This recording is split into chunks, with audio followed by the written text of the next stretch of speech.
Is this the greatest time ever for survival horror fans? We've gotten so many great titles in recent years, I'm starting to feel spoiled. I think the past 3 best of the year lists on this channel have featured at least one strong survival horror title. Well, you can bet your ass that Crow Country is going to be featured this year. Maybe top 5, it's got some steep competition, we're going to have to see how hard mode goes, but there's a lot that I love about this game. You guys know I focus on gameplay here, but I do want to take a moment to praise the gorgeous PlayStation 1 style visuals. To me, it looks kinda like Final Fantasy VII with those short blocky character models. It's like if you took them and put them inside Silent Hill. Every character has a charming look to them, with our main character Mara seemingly being inspired by survival horror content creator Susie Hunter, who's kinda appearing in everything these days. Mara is very charming and at times quite funny in her remarks. All the dialogue is delivered in text, which just adds to the old school charm. The location of Crow Country Amusement Park is so well designed, so beautifully and meticulously modeled, you can't help but be impressed, if you have an appreciation for this aesthetic. There's so much detail in the world, and every area feels unique and interesting. It's all presented in an isometric camera perspective, which is really refreshing. I can't think of the last time we got a horror game in this camera style. You control the camera with the right stick, but you can instantly turn it to the center of your view, not just by clicking in the right stick, but also by pressing the right bumper to aim. This creates a fluid exploration experience as you're snapping the camera forward with the aim button, or leaving it as it is. Generally, the camera is pretty good, but there are absolutely moments of frustration that come from being totally obscured by the walls as you're aiming at the enemy. Some wall transparency or character outlines would be greatly appreciated. This is going to cause some real anger once the hard mode difficulty arrives.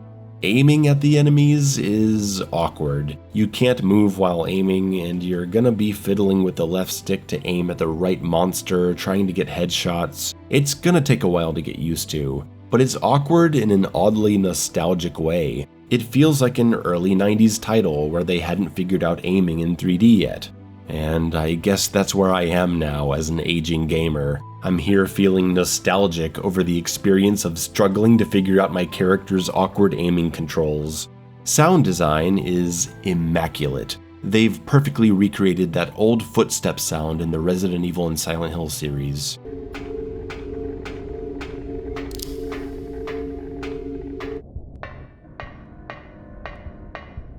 The atmospheric sounds are top-notch, enemies look and sound creepy, and there's even a bit of music that's quite nice.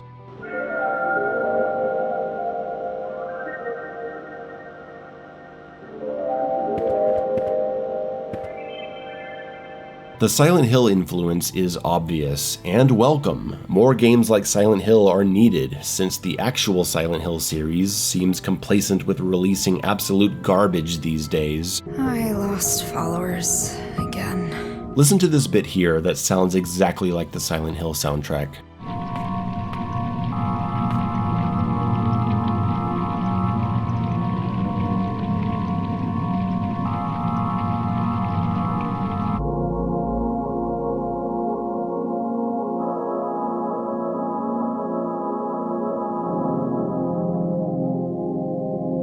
This is a game where it's really tempting to just slow down and take things in. In a survival horror game, especially in the beginning, I love just walking around, observing the environment. Hey, I recognize that box. That's a Resident Evil 1 box of shotgun clips. Oh, Crow Country, you're pressing all the right buttons.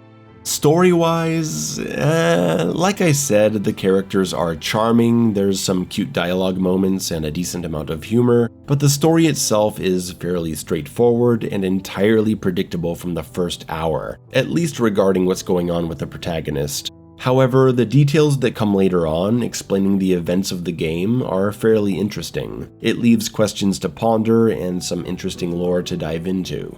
The only real disappointment with the story is that there are several moments where the game gives you a choice, and a lot of these aren't choices at all. You're forced to do one thing or the story won't progress, so why have the choice at all? And the few things you can actually influence change nothing other than certain characters surviving or not, which has no effect on the ending other than them just not being there.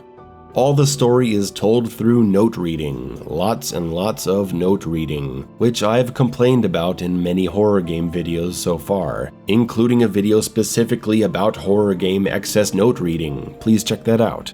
But here there's a difference. While I do wish Crow Country had consolidated its storytelling into fewer notes, a lot of the notes, maybe even the majority, are directly related to puzzle solutions. Note after note is telling you about a detail needed to figure out what you're actually doing.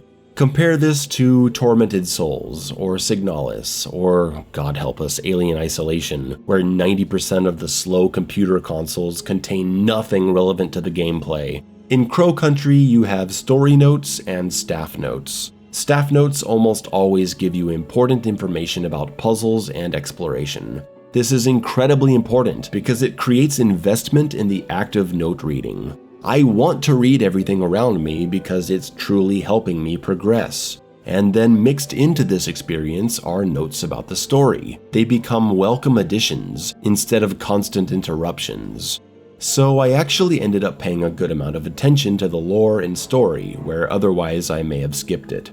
Good job, Crow Country, you found a decent balance in your note delivery. Most developers fail at that, so I want to be the guy to praise you in this very specific area.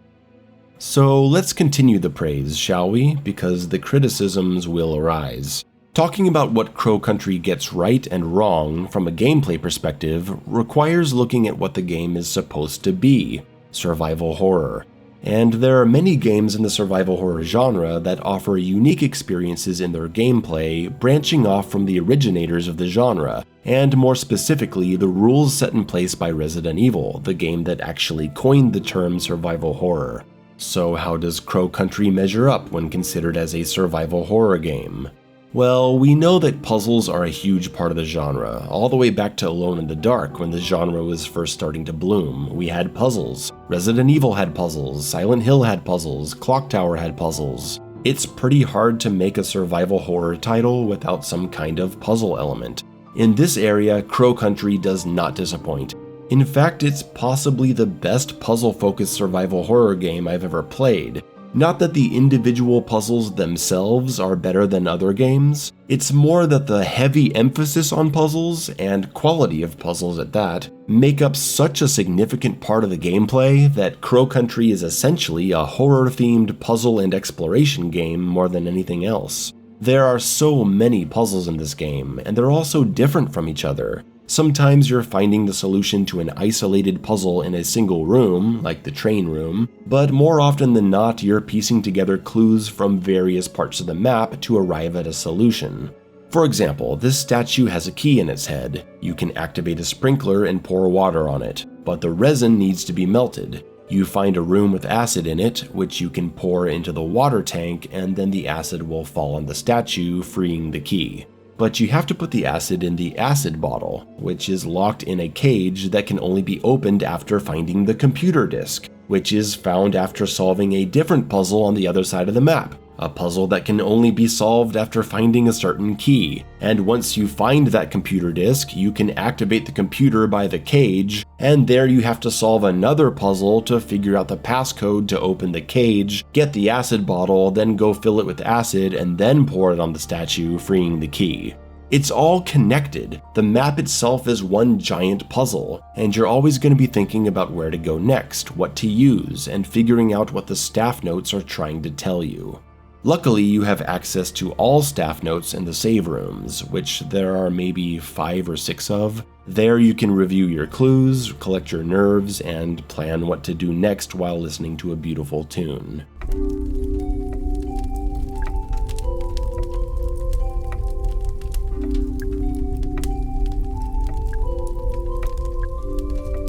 If at any time you're completely stumped on what to do, Crow Country has a brilliant hint system that doesn't spoil the game for people who want to solve everything on their own. There are these hint machines around the park that give you 10 credits, and at any time you can use 1 credit to get a hint about what you're supposed to do next, or how to solve a puzzle you're stuck on. It's really cool. I wouldn't mind seeing something like this in more games as an accessibility feature.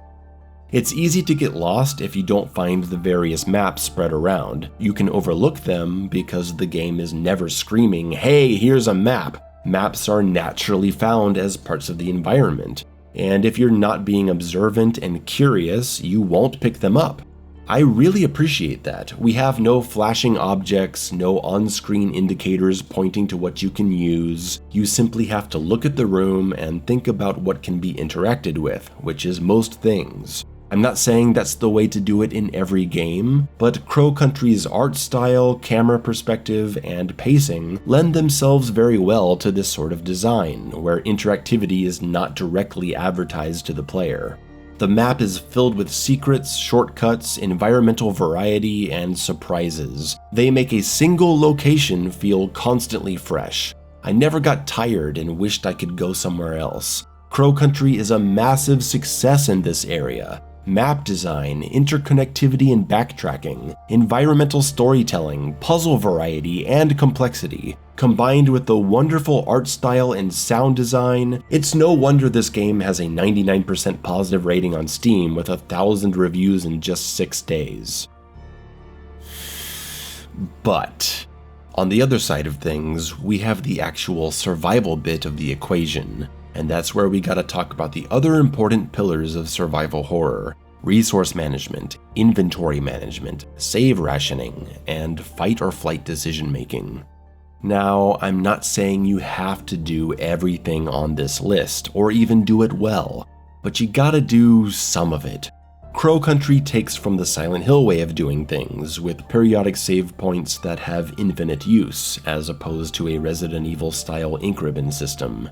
And the inventory management, like Silent Hill, is virtually non-existent, as you can carry as many objects as you want. However, there is a small limitation of individual item limits, only 5 health kits, only a certain number of bullets, etc.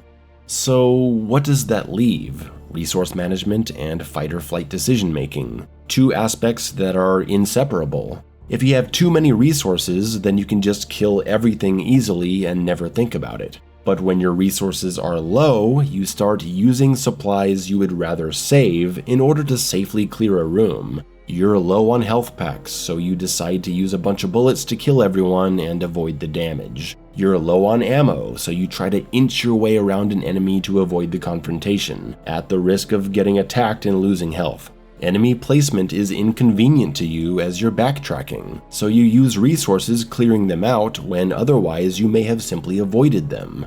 This is the interesting aspect of survival horror combat that many games, many good games, struggle to get right, especially when exploration yields extra resources and you want to reward players for smart exploration. Crow Country unfortunately fails in this department because while your resources will greatly depend on your exploration, the enemies simply don't pose much of a threat. They're incredibly slow, you have a lot of room to maneuver. Whenever I avoided enemies, it wasn't really much of a decision at all. Just running around them became the default response in nearly every situation. And when I did engage in combat, it was like, I guess I'll shoot some guys, whatever.